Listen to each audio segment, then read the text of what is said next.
Hello，今次係第2集嘅 vlog 啦。今次嘅 vlog 咧會講下寫生啦，同埋有啱啱上一張畫嘅繪製過程嘅學術。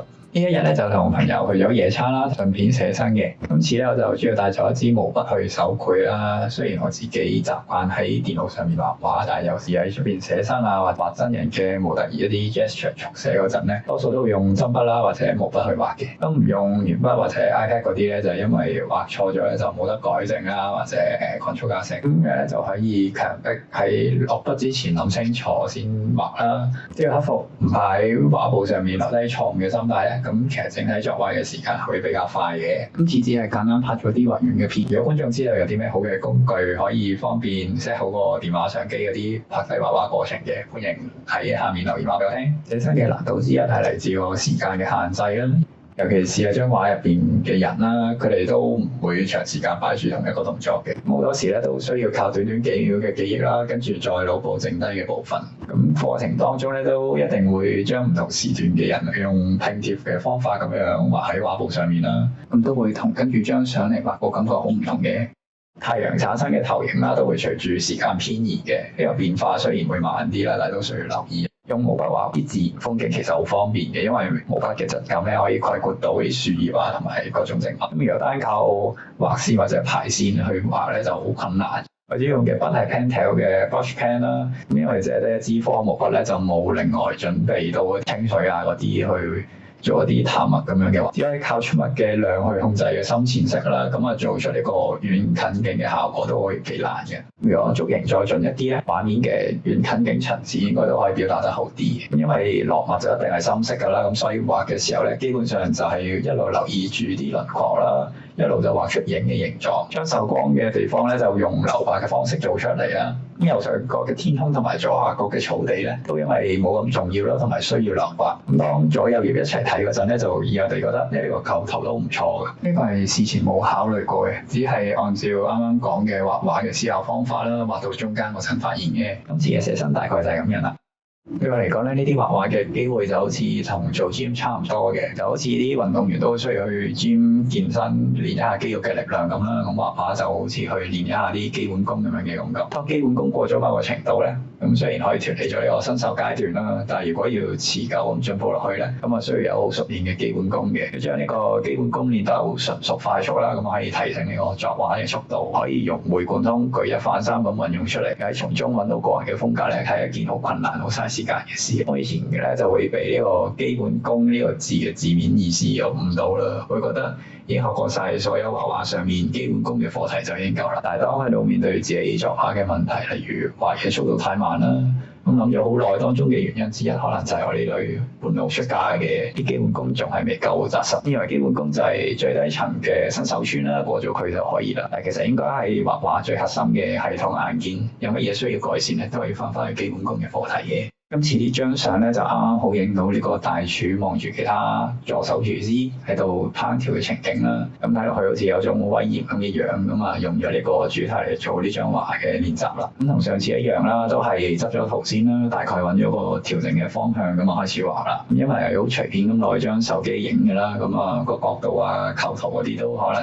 要喺畫嗰陣要改動嘅。例如話大廚上面一個空間覺得有啲唔夠啦，咁喺畫嗰陣都諗住補翻啲俾佢。只可以靠其他相嘅資訊啦，或者去腦補解決。後面都有個第4個人嘅，都諗住直接省略咗佢啦，因為覺得佢同今次嘅主題關係唔大嘅，咁就變咗唔可以完全直抄嗰張相啦。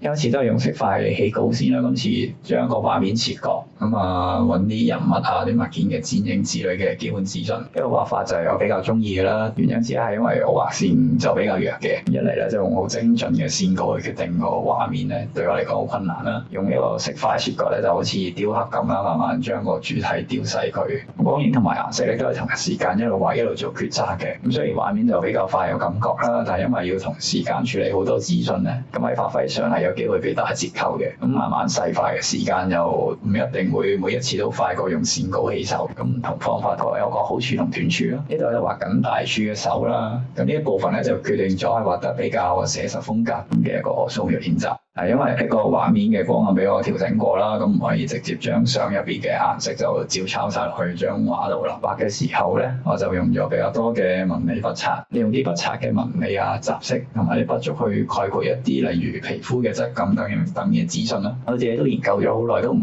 敢講話自己運用得好好。一種比較困難啲嘅畫法嚟嘅，咁但係要控制一啲奇怪嘅筆刷都已經有難度啦。咁佢同其他嘅點繪嘅風格，會將啲皮膚磨得好光滑嘅就有唔同嘅。咁呢一種有啲粗糙咁樣嘅質感咧，我覺得同今次主題嘅大廚就比較配合啦。咁畫呢隻手嗰陣咧，就覺得好似畫咗啲呢個大廚嘅多年嚟嘅歷練咁樣嘅感覺。咁呢個手部畫得比較細緻嘅時候咧，咁附近嘅部分可以畫得比較輕鬆啲啦。例如呢個膊頭位嘅，咁只要剪影同埋光嘅資訊足夠咧，都會睇得明白嘅，可以隨意玩一啲效果之類咧。因為本來就冇好清楚咁影到大廚個樣啦，咁同埋今次都唔係肖像畫咁要突顯佢個樣嘅。咁而家用嘅呢一種類似電影咁一啲嘅背光啦，就係靠頭頂上面嘅盞燈啦，都係借用本來嗰個場景嘅燈光咁啊誇張畫出嚟嘅。咁啊想畫出一種比較有威嚴啲咁樣嘅感覺啦，配合一個主題。咁我覺得呢個畫面咧對呢個小練習嚟講咧就 OK 啦。咁同埋都可以慳一啲作畫嘅時間。咁嚟到台面呢嚿嘢啦，本來係想照畫，但係一路畫一路諗就越覺得佢唔重要啦。咁所以今次嘅索性就放飛自我啲啦，咁喺度玩下啲筆刷，做下啲效果。咁呢個咧就其實同抽象畫嘅概念比較相似嘅，咁啊畫一啲感覺啊、氣勢啊之類咁樣。一般嘅畫畫人啦，好少會做啲比較抽象嘅練習啦。咁要將呢個抽象畫畫得好都可以好困難，因為呢個畫面附近有呢個大廚啦，尤其係個